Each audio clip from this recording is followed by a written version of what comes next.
Why do I support Norwich? Good question. I think it's probably a mix of family influence and sort of school days where a lot of my friends in my class were Norwich City fans. Of course, you had the pocket of friends that were Manchester United fans or Chelsea fans, but I think probably my granddad was a big influence on the reason I sort of like football. But I think my friends at school were probably the reason I support Norwich. And yeah, we sort of had community sort of coaches come into our school from Norwich City, and I think they used to give out free tickets, and that's probably how I got to Carrow Road for the first time. My first season supporting Norwich, sort of properly going to games, would have been 2008, 2009, and we got relegated from the Championship, so I certainly didn't have the best of starts in my life of supporting the Canaries. But since then, it's been a roller coaster. I've seen them win the League One title. I've seen numerous promotions to the Premier League, 2 title wins in that spell in the Championship, a playoff win at Wembley against Middlesbrough in 2015, which was just magical, and maybe not enjoyed much success in the Premier League. Of course, I've seen us win against the likes of Pep Guardiola's Manchester City,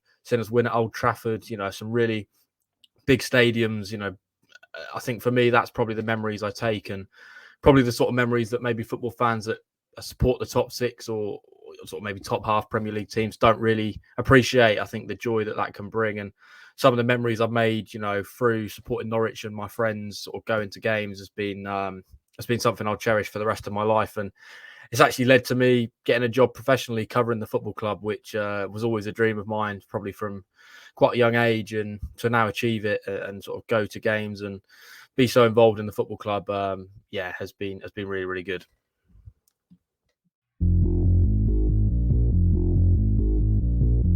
Which player should we look at, or Millwall fans be looking at for on Sunday? I think there's probably one man I'd have to go for, and that's Gabriel Sara, who any Millwall fan that was at the Den back in March in Norwich City's 3-2 win, he was the player who scored that really sort of, I suppose, quite spectacular overhead goal. And he's a Brazilian midfielder.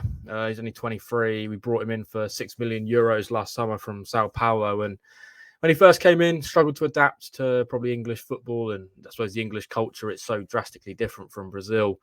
And unfortunately, he was under Dean Smith, who was struggling to get the best out of him. And I think there was a lot of Norwich fans that maybe had a few concerns. We've sort of had big money transfers that haven't worked out in recent years. There's probably many that most football fans will be aware of, the likes of Van Wolfswinkel, Naismith. And he kind of saw maybe him going into that same bracket. But since David Wagner's arrival, and his 2 dogs have actually come over from Brazil over to Norwich, and since then he's been an absolute revelation. I think I'd go as far to say he's the best midfielder in the Championship. I think on his day, he's absolutely unstoppable. He scores some really spectacular goals. His creativity in terms of assists is off the Richter scale, and you sort of know when there's a really good player in your team. I mean, someone like James Maddison, Emi Buendia, I always felt they were bound for the Premier League and the top of the Premier League as well. And I think obviously that's transpired that both of them players have reached that. And I think Gabriel Sara is the next one who will be in the Premier League, whether that's with Norwich City or another team.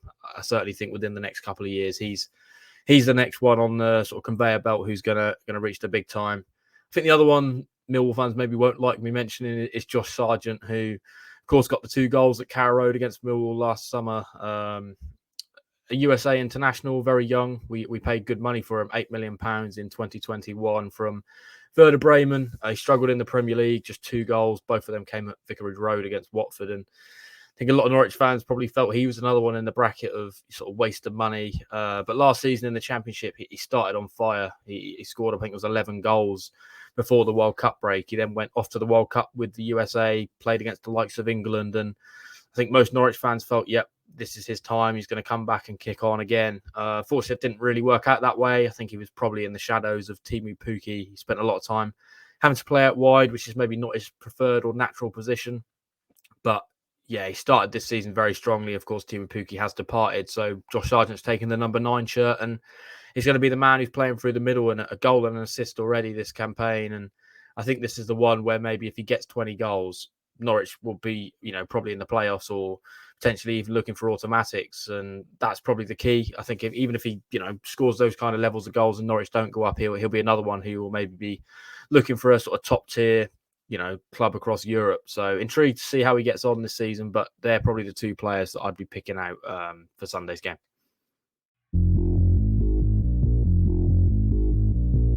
Strategies and tactics. I mean, Norwich are quite quite set in their ways. I think under David Wagner, it's very typically a 4-2-3-1 formation, although it can kind of become quite fluid into a 4-4-2. Yeah, we've sort of brought in Ashley Barnes, Shane Duffy, lots of experienced players in this transfer window, and you can already see that Norwich look a much tighter unit, I'd say, despite the fact we've shipped quite a few goals. We look like we can hit teams on the counter, and our high pressing is probably the element of the game that Millwall needs to be aware of. We're very good in terms of pressing teams, and on the transition on the counter, I think we're one of the best in the Championship. We've got young Jonathan Rowe, who's come from our academy, 2 goals already this season, and Ono Hernandez on the other side, both very quick, very good at getting the ball up the pitch. And when you've got the likes of Josh Sargent and Ashley Barnes, who know where the back of the net is, it's a very good formula. In terms of weaknesses, I mean, if you can sort of press our 2 central defenders, then I think you can get some joy. Shane Duffy already has made a couple of errors. I think probably a little bit rusty, not played a lot of football.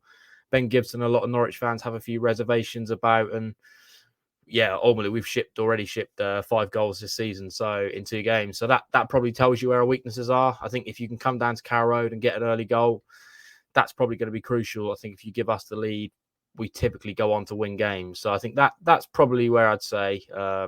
Intrigued to see what Gary Rowett's how he's going to approach the game from a Millwall perspective, because Norwich often struggle to break teams down if they sort of stick 10 men behind the ball. So maybe that's the way forward, and Millwall will, I suppose, get over the hoodoo of their sort of Carrow Road statistic that they haven't won there for quite a few years. Home advantage, yeah. I mean, Carrow Road last season was not a very happy place. We didn't really pick up many wins. It was a real struggle. We were actually better on the road, and I enjoyed watching Norwich on the road much more than I did at home last season. But of course, we got the dramatic late winner last time out at Carrow Road against Hull City in the opening day of the season fixture, and I think there's probably a different feel around Carrow Road now. The atmosphere for that game was one of the best I've seen for a long time. I think there's kind of the fans are maybe buying into what Norwich are trying to do now this season, and kind of that really horrible spell under Dean Smith is sort of behind us. And I think for now, yeah, I'd say Carrow Road is a difficult place to come for teams. I think once the fans get on side and Norwich get the early goal, it's very rare you see teams that come over to Carrow Road and manage to turn that deficit around. So yes and no. I think Norwich's record against Millwall is typically quite good. That probably lends itself to a relatively positive omen for us. But yeah, I think we're still trying to work out what our Carrow Road form is going to be like. But of course, if we want to be pushing for top 6, then it's got to be pretty good this season. How do I rate Millwall's chances? Yeah, I mean, last season I was impressed with Millwall in both the games, actually. I thought, particularly the Carrow Road game, we were probably quite lucky to win that 1-2-0 that night. I thought Millwall were very, very good. Admittedly, that was against the Dean Smith side, so I probably reserve a few judgments on that one. Of course, the game at the Den, the crazy 3-2 Norwich win was unbelievable, and I can see a goal fest as well on Sunday. I think both sides will be going for it from an attacking sense, and probably maybe a little bit of vulnerability in the defence at different points for Norwich, certainly. So I can see a goal fest. Yeah, I'll give you a good chance. I think any side coming to Carrow Road, given last season's sort of toxic feel around the club, is always going to potentially take advantage of that. But as I've already said, Norwich have started the season very well. 4 points from our opening 2 games, a win against Hull, and a very good point away at Southampton, which probably barring a few refereeing decisions, we would have come away with 3 points. So I think there's a different feel around Carrow Road. I think the atmosphere is going to be very good from minute one on Sunday, and it's just a case of whether the Millwall players can probably ignore the noise a little bit and maybe make the most of the chances they get. Because I think if you fail to take advantage, then we've got probably the attacking players in good form at the moment that will punish you.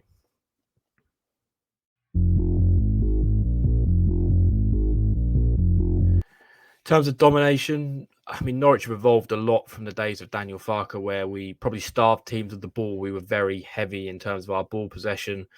Our statistics were the highest in the Championship for that. But we're a very different side under David Wagner. We're happy to let other teams have the ball, and we'll just pick them off and hit them on the counter and in transition. As I already said at sort of the top of this, Norwich are very good, probably one of the best in the league for it. Lots of very good quality players, the likes of Zara, Sargent, Rowe. Fashnak, we've just brought in, who scored his first goal against Southampton. I wouldn't be surprised to see him start on Sunday. And I think that's probably, if Millwall can stop Norwich doing that and you can press us high and probably kind of counter our high press, then yeah, I could see you getting some joy. Physically, of course, Millwall are usually a very big physical test, although we look a lot bigger side this season, I'd say. I mean, you look at the likes of Duffy, Barnes, very big players experienced in the Championship. So I think we're probably able to combat that a little bit more, which has maybe been one of our weaknesses in previous seasons. But yeah, in terms of where you can pose a threat, I would just say it's from set pieces, physicality. I think, the likes of Cooper, Bradshaw, those kind of characters, all very good physically and probably were able to punish us. So that's probably where I'd sort of put the key tactical battle.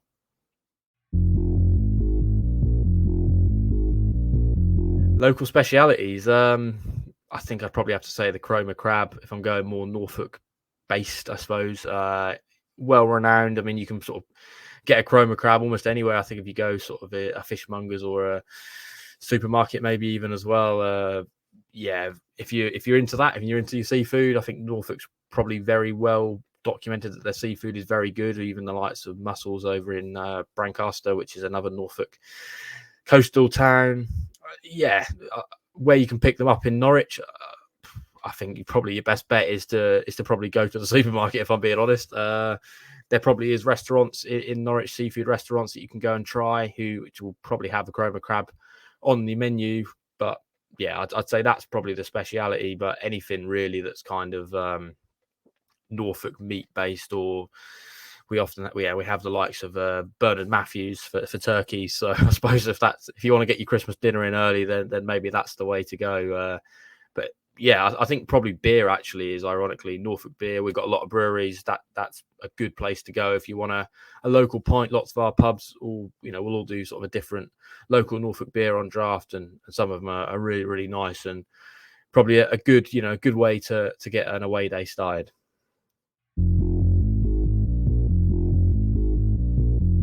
How have we evolved? Good question. I think when I sort of spoke about the start of my Norwich City supporting life, we were a very poor Championship side, pretty poorly run, I'd say. Maybe not from a ownership level, but I think probably recruitment wise wasn't great at the start. Then we sort of had a little bit of a change when we got down to League One. Of course, brought in Paul Lambert, and the recruitment was unbelievable. We brought the likes of Grant Holt in from Shrewsbury, who I'm sure everyone knows. That sort of the legacy that man left at the football club.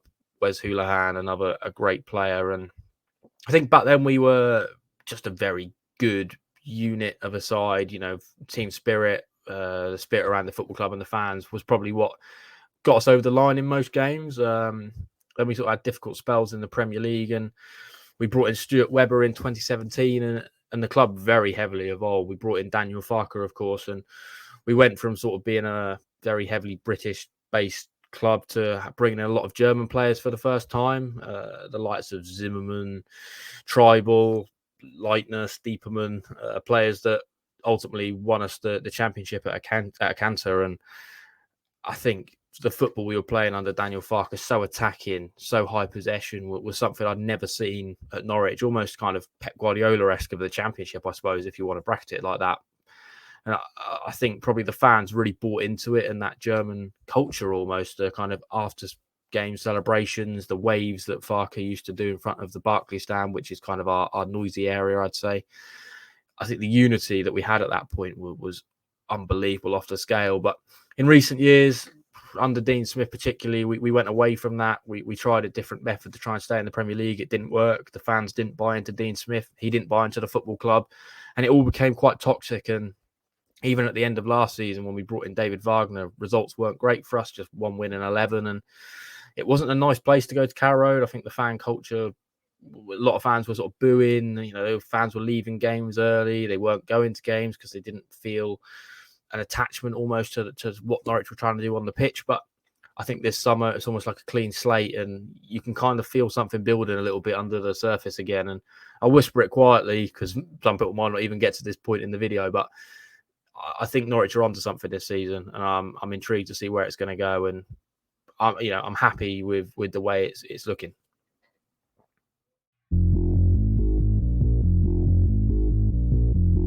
one player to come back and give the team a motivational message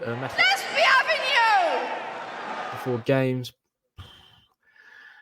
I'd probably have to go for Grant Holt. I think he was such a cult hero, a man who was hated by opposition teams but absolutely adored by Norwich City fans, a man who knew where the back of the net was, such a big physical presence, but someone who's a leader on the pitch. And, he got players performing to high levels that maybe weren't, we were in the Premier League and we had a team that was very much a League One team on paper, and the likes of Grant Holt pulling those players over the line in big games, and we were getting some really big results from it. So I think he's probably the man I'd go for. And in terms of the message you give, I just think it would be about what it means to play for Norwich City Football Club and what you can achieve, really. The sky's the limit, I think, of course, up to a point. We're not going to be reaching Man City levels, but I think, the goal has got to be getting back to the Premier League and trying to sustain ourselves there. And Grant Holt was part of a team that done that. So I think that's probably the message. Certainly in those games against Ipswich as well that are coming up this season. He was a man who loved the moment against Ipswich. He got a hat-trick against them at Carrow Road, and he scored in the 5-1 victory. We got a Portman Road, and I think he knows what it means. So I'd be pulling Grant Holt in the dressing room, but before those 2 East Anglian derbies this year.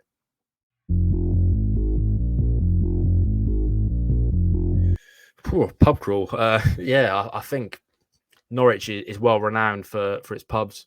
There's a stat. I think we've got a church for every week in the year, and there's a pub for every day in the year, which I think that's probably not the case anymore, but there is a lot of pubs in Norwich, and they're all very different, I'd say. You've kind of got the ones where they're maybe, sort of on a back street, and you kind of got the locals that go in there, and then you've maybe got the more mainstream ones that, are well-renowned across the UK or globally, and that's probably a nice blend, I'd say. In terms of a route, I think there's some really nice pubs sort of up Thorpe, which is kind of, it's not right in the city centre, but it's slightly further out. There's the likes of the Fat Cat and Canary, where lots of Norwich fans go and congregate before games. Lots of local beers in there.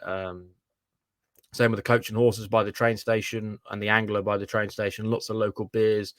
Lots of fans go in there before games to mingle. I think both of those places are an ideal spot to go and get a pre-match pint. Or you can sort of venture into the city centre, and there's some really nice gems. You sort of go down the Prince of Wales Road, which is kind of our party road, I'd say. You sort of go past there, and there's lots of really nice boozers, which, I'm sure Millwall fans, if you're coming down to Norwich for the day, would be intrigued to go and visit. And you won't struggle. Any street corner, you'll find a pub, and I can guarantee you'll have a good time, whichever one you go in. Just on a quirky rule, I suppose, for each pub. I don't know. Maybe you could name a legend in each pub, or try and associate the pub with a legend you've supported. Whether that be at Millwall or Norwich, if you're a Norwich fan. Maybe that could be a rule. I don't know. I'll leave it up to the imagination.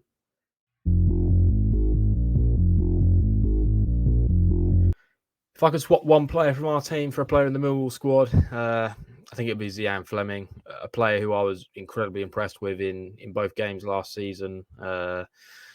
Every time I was watching the Championship highlights, he was the man who seemed to be doing the business for Millwall. You picked him up on a, I suppose, relatively high fee for Millwall, but still a steal in terms of the Championship. And I'm actually quite surprised he's maybe still at Millwall. I thought a Premier League move might be on the cards. Of course, the transfer window's still open, but at the moment it looks like he might be staying at Millwall, which is great for you guys. And of course, what your aspirations this season in trying to get in the top 6. But I think, he would be the one. Just in terms of creativity, a number 10, a natural number 10. That's probably something Norwich don't really have at the moment, and something I personally feel they need to address, but I'm not sure Norwich will. So if I could pick someone, it would be him. Not sure who I'd dispense out of the Norwich team. Probably an Ashley Barnes kind of character, but I'm sure would suit playing for Millwall very well. Social media, I would say it's changed the landscape of football drastically. You kind of went from the days of, picking up the news on teletext or through the local newspaper, which, of course, given my sort of career profession, the newspaper is still a crucial element, I suppose. That's who employ me, and we still have the Pink and, which is in the EDP newspaper in Norwich, and lots of the older generation still get their news through that means. But of course, social media for us sort of younger or suppose younger demographic is so big. Every transfer is well documented on there now. It's easily leaked. Club news, of course, is all through there. Getting up to date with your own team's results, opposition team results. It's certainly changed the landscape. Some could say for the better. I think it probably connects fans a lot better. You can connect with fellow Norwich fans or fellow Millwall fans, or you can, connect with opposition fans. You can connect with players, your own club. You can sort of keep up to date. But I think it probably maybe loses that element of, sort of going into the pub and maybe chatting with your mate about a transfer you've seen in the newspaper, or you've heard through a whisper of somebody or whatever. And I think for me, that element, you can't really lose that, I think, which is something that is getting lost. And yes, it's mixed. For me, given my job, obviously it's been a huge benefit, but I think I can see the downsides to it, and I can see why lots of people maybe opt to go against social media.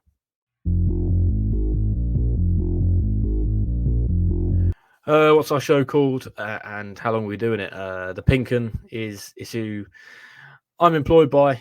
We're a Norwich City news outlet, probably the biggest in the county, and we're sort of across digital, print, social media, everything. You can sort of go and listen to our podcast on our YouTube channel, which is, I think we've got about 550 episodes now. It's probably been going, the Pink 'Un brand for like decades, absolute decades, probably as far back as like the 50s. But in terms of digitally, I think it's probably been obviously quite big ever since sort of the days of social media coming into force. So probably the early 2000s, the mid 2000s, and the Pink 'Un podcast, I think it's been going since 2010, which is sort of a debrief after every single game about sort of the future fixtures and that previous game and everything Norwich City related.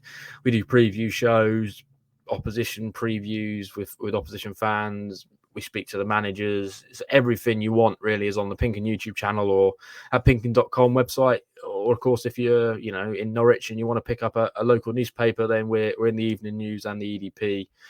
The Pink 'Un pullout, which is something that's quite rare these days in terms of local media and sort of a specific football club. A lot of that sort of element has died. So it's quite nice that we've still got that. Finally, my thoughts on Norwich as a city in one sentence to entice you to come and visit. What would I say? I'd say Norwich is a really beautiful, historical city, but it's got a nice modern twist. I think that's probably the way I'd define Norwich as a place. You've kind of got the likes of the castle and the cathedral, which make for excellent visits, really, really nice places. But then you've kind of got those modern areas where you've maybe got the bars, you've got the pubs, you've kind of got modern buildings like the Forum we've got in Norwich, which is kind of hosting our library, lots of nice restaurants. Riverside, which is near Carrow Road, lots of great places in terms of, sort of entertainment facilities, cinemas, bowling, that kind of thing. There's lots to explore, but I suppose if you want to go more broad as well, Norfolk as a county, very sparse, but you've kind of got the lovely coastline, the likes of Cromer, Sheringham, Great Yarmouth maybe doesn't get a great rep, but Great Yarmouth. Or you can kind of go into the forest of Thetford. Norfolk's got everything really that you could ask for. You've got your coastlines, you've got your forest, you've got your city, you've got your countryside. So I think, if you come into Norwich or Norfolk more generally and you want something to do, you certainly won't struggle. I think you'll find something wherever you go. And it's always good to explore new places. And I think Norwich is a great place from a bias standpoint, of course, to come and visit.